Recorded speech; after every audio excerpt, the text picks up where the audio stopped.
What if events had unfolded differently in the MCU? What if Sonic the Hedgehog was in Spider-Man Homecoming? What do you think would have happened if Sonic's presence was in Homecoming? I have no idea. And that is why I wanted to make this video, because I had no idea, my fellow watchers of the multiverse, what I would do in such a scenario in putting Sonic in the Marvel Cinematic Universe. It would have been a very interesting crossover nonetheless. But that being said, I do want to say thank you all for the latest support on the channel. It really means a lot. We've been uploading what ifs like crazy. We've been uploading pre-writes, rewrites. We've been doing so many different things on the channel, and I cannot thank you enough for the support. It really means a lot. And I do want to say, if you want to support the channel further, I do have a Patreon account. It has all the behind the scenes content, but it also does have other things where you can actually work with me and the team here at Miss Lepart Productions, and I will actually personally work with you on the what if that you want, and I'll even write that. So there's so many different tiers down below. But that being said, my fellow watchers of the multiverse, let's dive in to the latest Marvel's What If. Location: crash site. Adrian Toomes had been hired with a crew to work on the crash site after the Battle of New York in 2012, where Loki had been trying to ensure the mass domination of Earth. The crash site was riddled with litter of alien technology.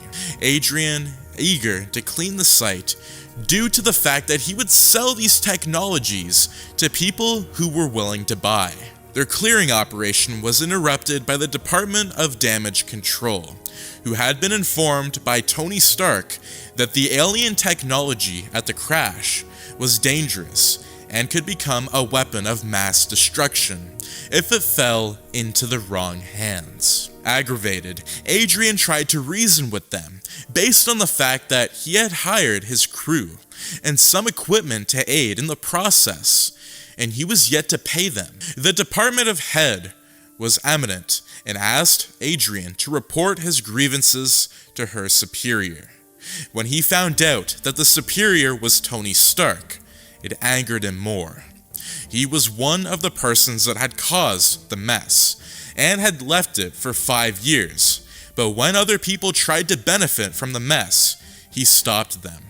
The Department of Head went as far as telling them to surrender any items they may have carried from the site, and threatened them with imprisonment if they defaulted. Feeling defeated, Adrian told his men to leave the site. Back in their garage, one of the crew members, who was tech-savvy, had inspected some of the alien items they had smuggled out of the site.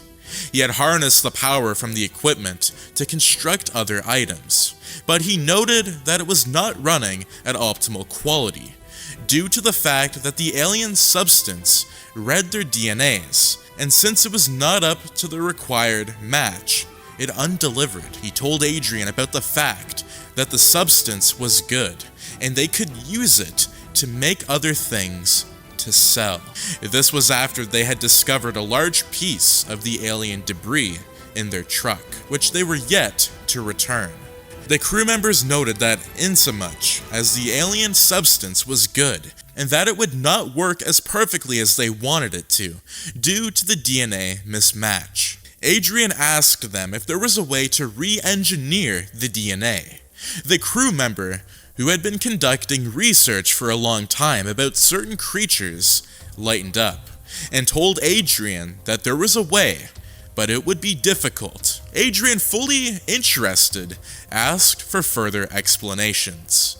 The crew member told Adrian that he had been conducting a research on hedgehogs, and that a certain breed of them possessed unique abilities. He noted that he had identified one who was popular, called Sonic, to have the unique ability, which was permanent to the machine's potential maximization. He noted that the only difficulty he had encountered was the fact that Sonic was in another universe. Adrian, who was not fond of science, asked for clarification, and it was broken down to him that there were multiple universes where other versions of themselves existed. And in one of those universes, their solution was there. Adrian asked if there was a way that they could access the universe. The crew member told him that they would need a lot of alien technology to be able to create a portal that could access the Hedgehog's universe. Adrian loved the idea. He asked if the occurrence in one universe affected the other. He was told that there were certain events which they regarded as parallel events that transpired in all universes, but at a different time. Adrian suggested that they would find out if the Battle of New York was a parallel event, and if it was, they would raid the alien ships to get more technology in order to be armed enough to eradicate the very people that had caused the destruction, the Avengers. Adrian told him to start with the small equipment they had, so that he would be able to steal more, and they would build the portal into the Hedgehog's universe. Peter Parker was in school watching the clock. Ever since his first mission with Tony Stark during the Civil War between him and Steve Rogers, Parker had been eager for another mission. This made him share detailed routines of when he was in school and out of school to Happy Hogan, Tony Stark's personal assistant. Parker wanted to be available whenever Stark called him. It had been 2 months since the Civil War, and he had not got a call or message, and he had anxiety. Desperate for missions, Parker became a neighborhood Spider-Man, stopping bike robberies and aiding the frail on the streets. This went on for some time, till he spotted a robbery, which he noted would be a good enough challenge for him. The robbers were Adrian's men, who wanted to test the efficiency of the product that they had made. Parker entered the financial cubicle, which shielded the ATM. The robbers had used their alien weaponry to carve out the machine and steal the money. The smoothness of the robbery made them realize the effectiveness of the alien technology. Peter initially bested the robbers, but was immediately thrown back by a magnetic blast from one of the technologies. Parker shot his web at the weapon and pulled it to himself. The force at which he pulled the weapon triggered it. It released a deadly ray that sawed the building and the opposite convenience store in half. Spider-Man, who was friends with the storekeeper, immediately rushed to aid him out of the fire that had started. After aiding the man on his return to the burnt ATM, he realized that the robbers were gone. Location: Adrian's hideout. The news channels had started displaying the destruction of the two shops. Adrian smiled and pondered how effective the alien substance would be when he had gotten the needed substance from the Hedgehog. If the alien equipment was already this powerful, at that moment, his tech-savvy crew member told him that he had completed the process. They had acquired enough alien technology to access another universe, hopefully the right one. He noted that the trip could only be made twice, to go and to come back, because the technology was not functioning properly to last longer than 2 hours. Adrian smiled. Everything was falling into place. He wore the suit, which had been fashioned in the form of Vulture wings, and was powered by the Jatari substance. As the portal was activated, Adrian Toomes collected the coordinates of the Hedgehog's location. He did not know what the power of the Hedgehog was, but he was determined to capture him. 382, Green Hills, Montana. Time: 9:10 p.m. Adrian walked through the portal and stared at the tranquil city. He spotted the house where the Hedgehog was in.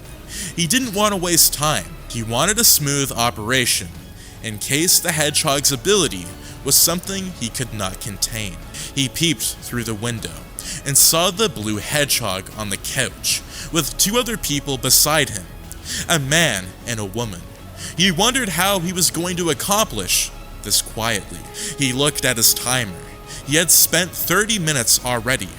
Time was fast running out.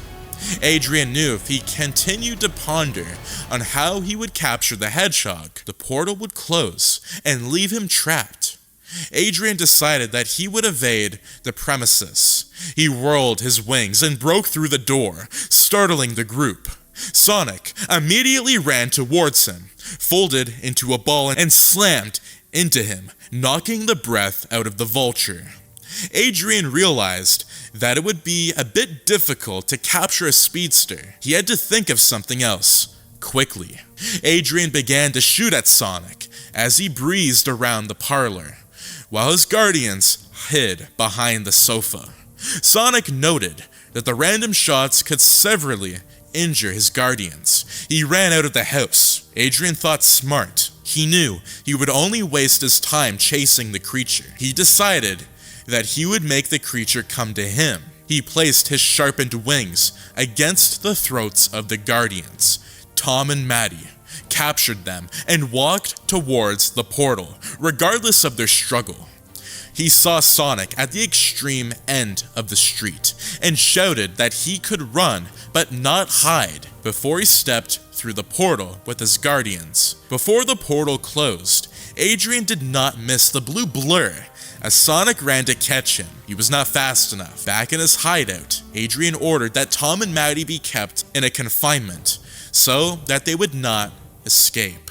The tech-savvy crew member asked Adrian if he had succeeded, in which Adrian replied in the negative. He told the member that he found out the secret power of the Hedgehog, and that was super speed. The crew member nodded because it made so much sense to him. He explained to Adrian that the Hedgehog would be used as a supercharger, and that all Adrian had to do was to get one of his quills.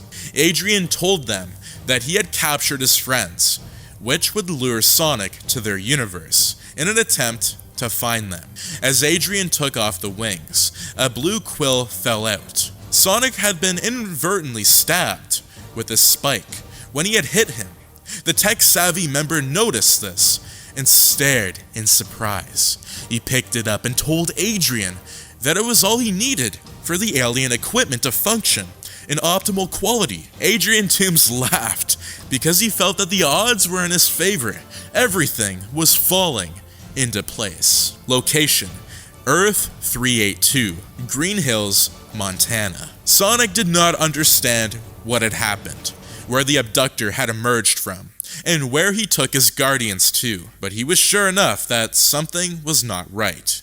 He would trace them. The ruckus had alerted the neighbors, and they came out to check what had happened. On seeing the building destroyed, one of them alerted the cops to investigate. Sonic knew that the man had been from another universe, and he had an understanding of universes because he was able to travel through them with his light shoes, which made him run faster than the speed of light, giving him the advantage of either time travel or multiverse travel, since there was a single continuum that separated time and the multiverse. Sonic was able to run fast enough to break the barrier. He was aware that there were many universes, and he did not have the strength to run through the various cities in the different universes. After Sonic had ran towards the portal that had immediately closed before he got there, Sonic had found a piece of cloth that had been torn due to the struggle of dragging his guardians into the portal. The cloth, which Sonic easily identified, belonged to neither of his guardians, meaning they belonged to the third party. Sonic had a small ray of hope, because he knew if anyone could find out which universe the third party belonged, it would be his hedgehog friend, Tails. Sonic ran as fast as he could to Tails. He did not know why his guardians had been taken, but he had a feeling it had something to do with him.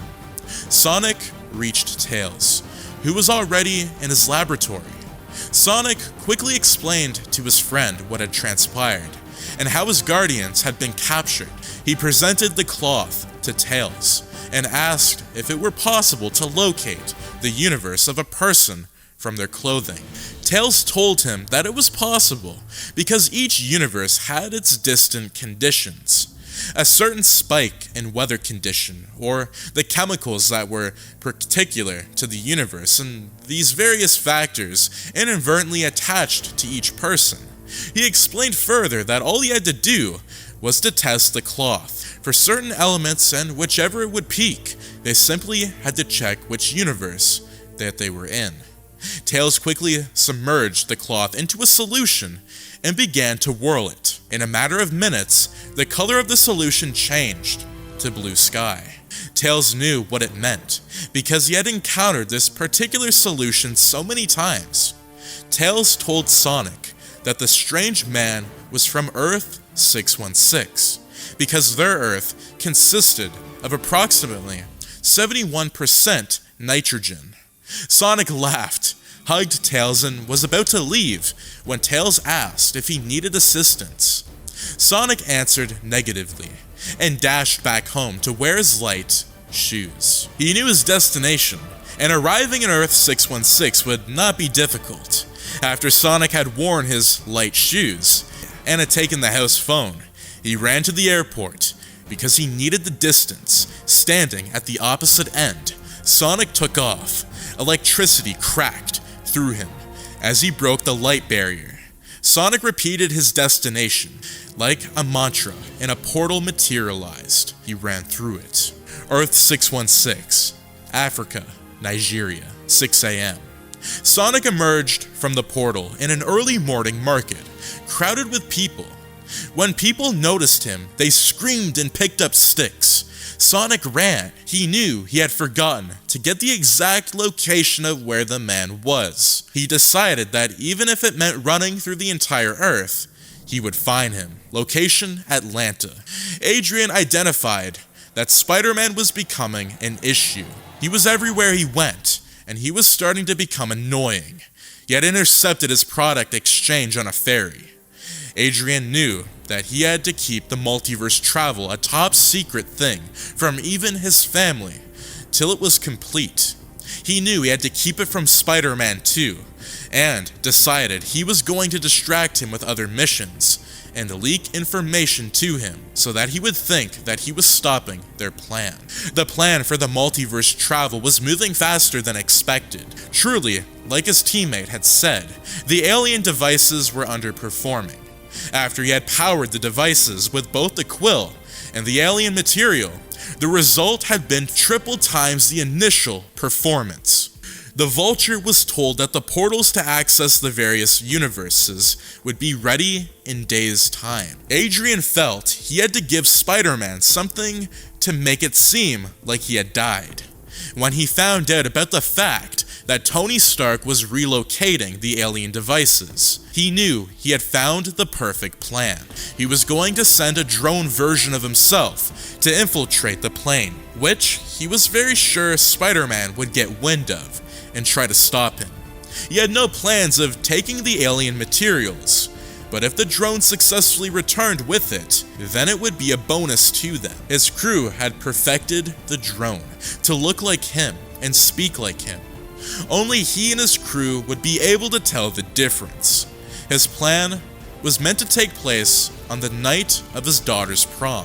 After finding out that his daughter was going to prom with him, he had been filled in with the need to split them, and the plan was the best solution because he knew that Parker would always pick saving other people's lives over his own. On the night of the prom, Adrian decided to drop off his daughter and Parker in school. After telling his daughter to go ahead, he conversed with Parker, where he revealed that he knew his identity. He told Parker that he should focus on the night and ensure that his daughter enjoyed herself. Adrian, using reverse psychology, knew that the kid would do the exact opposite. As he left the car, he dropped his phone. After bailing on his date, Parker told his best friend, Ned, who had accidentally discovered that he was Spider-Man, to track his phone, which he had left in Adrian's car. Peter traced him to a false warehouse where Adrian told him the plan he had, the plan to rob the plane transporting the goods. When he was in deep conversation, He pressed a button which activated his wings. Airborne, the wings sliced through the pillars, supporting the structure where Peter was standing. After destroying the pillars, it collapsed on Peter. Adrian knew that even if the structure had not killed Spider-Man, then he would fall for his trap. As Adrian expected, Peter had not died, but he had fallen for the trap. Vulture had flown himself to safety after the crash for his false warehouse. Like planned, he released the drone in his place. The drone tracked down the plane, and it proceeded to infiltrate it, like planned. The drone had overridden the control protocols in order for the plane not to inform Happy Hogan about the breach. As expected, Spider-Man had found the plane. Vulture and his crew watched through the cameras they had inserted into the wings, how Peter repeatedly slammed against the enclosed vacuum the drone had created in order to penetrate the plane. After he had broke off the wing, the air pressure began to suck out items from the cabin. The crew controlled the drone and it led into a battle between Peter and the drone. Peter, still unaware that he was fighting an illusion. Due to the fierce battle, essential parts of the plane were destroyed, leading the plane to crash land on a beach. This crash had wrecked the wings of the drone. The crew attempted to carry the box of alien materials when the wings short-circuited and combusted, blowing the drone into pieces. Parker gave out a loud cry as he had tried to stop him from going when he noticed that the wing were faulty. Adrian stared in disbelief at the fact that Peter Parker had still tried to save him. Although it was a drone, even after what he had, he almost felt sorry for what he had done. But he knew it had to be done. Location, a street. Time, 2:47 p.m. It had been a day since the alleged death of Adrian Toomes, and Peter Parker was sad and yet accomplished that he had stopped the Vulture. Peter was on his way back from school when a blue speeding creature slammed into him. Peter grabbed onto the creature, who was bruised and gasping. Sonic had been running for over a day, and he was trying to search for his guardians. In the comfort of Peter's arms, Sonic passed out. Peter quickly took Sonic back into his aunt's apartment to nurse his wounds. After nursing his wounds, Sonic woke 3 hours later to find himself in a strange apartment. His immediate thought was to run, but he found himself restrained to the bed. He began to struggle to break free. This alerted Peter, who rushed from his kitchen to his room with food. He calmed Sonic down and told him that he had passed out when he hit him on the street. He had taken him to his apartment to nurse his injuries. Sonic was calm. His stomach rumbled when he smelled the food, and he began to eat when Peter removed the restraints. After Sonic had eaten, he told Peter what had transpired in his universe.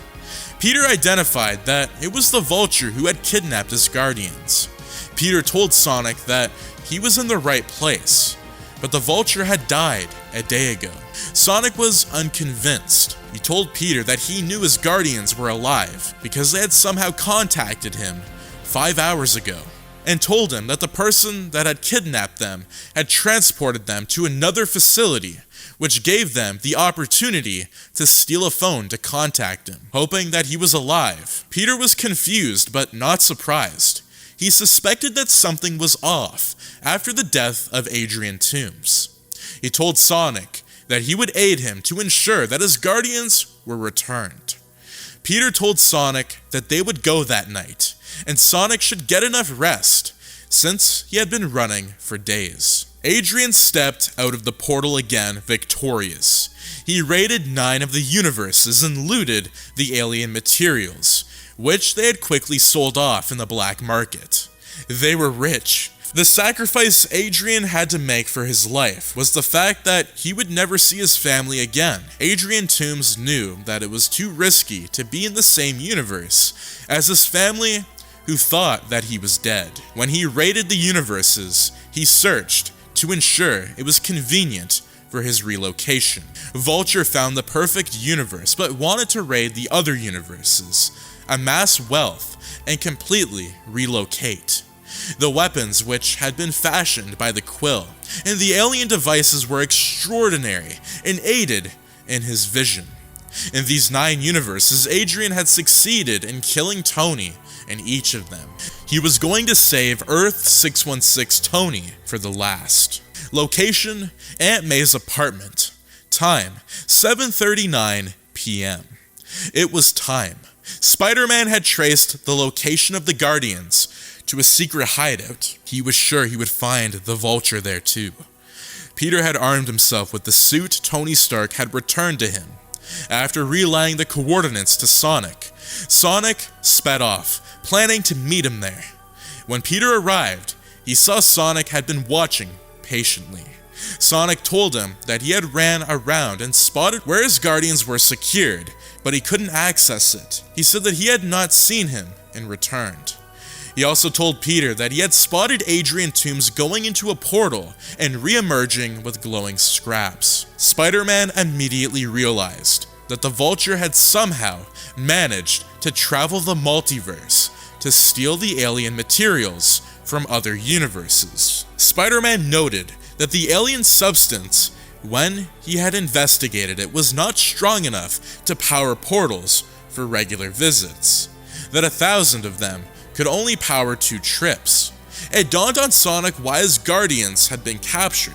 He told Peter that one of his quills was strong enough to power the entire city for days. Peter told Sonic that the operation needed to be shut down before it got too far. Getting to the location where they held the hostages, Spider-Man noticed that the guards had been incapacitated by Sonic.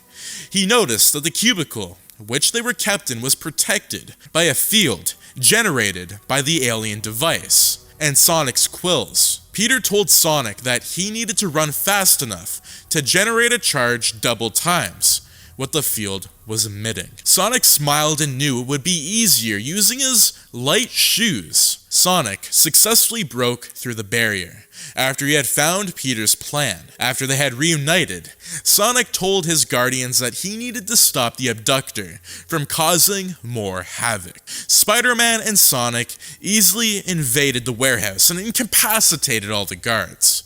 They noticed that Adrian was not present and that the portal was glowing. Sonic waited when he noticed Vulture slowly emerging. He shut down the portal. This made Adrian stuck between worlds, the gray area, where he would live out the rest of his days. Spider-Man contacted Tony Stark and the Department of Damage Control to inform them of what had happened. Sonic and Peter shook hands and exchanged gratitude of the assistance they had provided to one another. Sonic activated the portal and walked through with his Guardians back home. And that is going to be what if Sonic and Spider-Man had teamed up within the MCU timeline. What do you think would have happened if Sonic was in Spider-Man Homecoming? Now, this was a highly requested video for some time, and I know that a lot of Sonic fans are on this channel because I've actually looked at the analytics on the Missed the Part channel, and I've seen that a lot of you actually love this character, and I was like, what could we do to make this even better? And that was to have Sonic and Spider-Man team up, and I thought, wow, that's amazing. I'm a huge fan of Sonic, and I really love the films that actually came out a couple years ago. And I have seen, bits and pieces here and there, but I'm really glad to dive into this character on the channel because it's something that we've never done before, I don't think. Even though a lot of you guys really requested Sonic what ifs to happen. Again, I didn't really know much of Sonic until more so this year because I really had to do my research. I did have a Sega back then, when I was probably 6 or 7 years old, and I played a lot of the Sonic games, but I didn't know a lot about the lore. So after I did my research and watched the films and the comic books and the video games, I kind of was like, okay, I think I'm prepared to make this a what-if video, and that's why I really wanted to go in and, kind of do my own thing here. So that being said, what did you think of this Marvel's what-if crossover between the character Sonic and the character of Spider-Man? That being said, if you guys are new to the channel, do make sure to subscribe, like, share, and turn those notifications on, so you and your friends are all up to date with the latest content. That being said, do make sure to check out the Patreon account. It's starting at just $1 a month, and I mean, it's a really good deal. There's so many different things on the Patreon. You get so many exclusive benefits. I would highly recommend that you check out the link in the description down below. But thank you so much for tuning in. I will see you in the next video. Peace out.